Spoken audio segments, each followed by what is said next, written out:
டேஸ்டியான சப்பாத்தி குருமா எப்படி பண்ணுறதுன்னு பார்க்கலாம். குக்கரில் 2 ஸ்பூன் கீ போட்டுக்கோங்க. அதுக்கப்புறம் அதோட கொஞ்சம் ஆயில் போட்டுக்கோங்க. சூடானதுக்கப்புறம் ஜீரகம், பட்டை, அன்னாசிப்பூ, பிரிஞ்சி லீஃப் போட்டு வதக்கிக்கோங்க.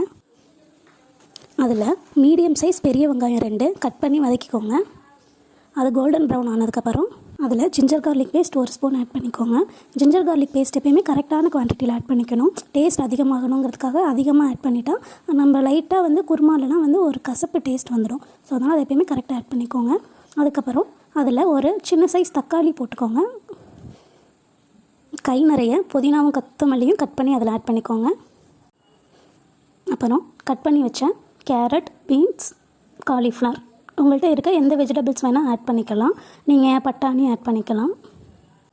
வெஜிடபிள்ஸ் கொஞ்சம் வதங்கினதுக்கப்புறம் அதில் 1/4 டீஸ்பூன் மஞ்சள் தூள், 3/4 டீஸ்பூன் மிளகாய் தூள், மல்லி 1 டீஸ்பூன், கரம் மசாலா 1/2 டீஸ்பூன் போட்டு வதக்கிக்கோங்க.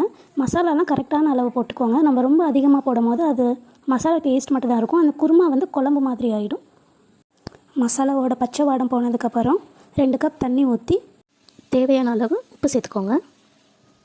2 விசில் விட்டு வெஜிடபிள்ஸ் எல்லாம் எடுத்துக்கோங்க. 2 விசில் வரத்துக்குள்ளே ஒரு மிக்ஸி ஜாரில் தேங்காய், முந்திரி, கொஞ்சமாக பெருஞ்சீரகம் போட்டு அரைச்சிக்கோங்க தண்ணி விட்டு. 2 விசில் வந்ததுக்கப்புறம் தேங்காய் விழுதை குக்கரில் ஆட் பண்ணிக்கோங்க. தேங்காய் ஆட் பண்ண அப்புறம் கொஞ்சம் நேரம் கொதிச்சா போதும், ரொம்ப நேரம் கொதிக்க வைக்க வேணாம். ஃபைனலாக கொத்தமல்லி ஆட் பண்ணி ஸ்டவ்வை ஆஃப் பண்ணிவிடுங்க.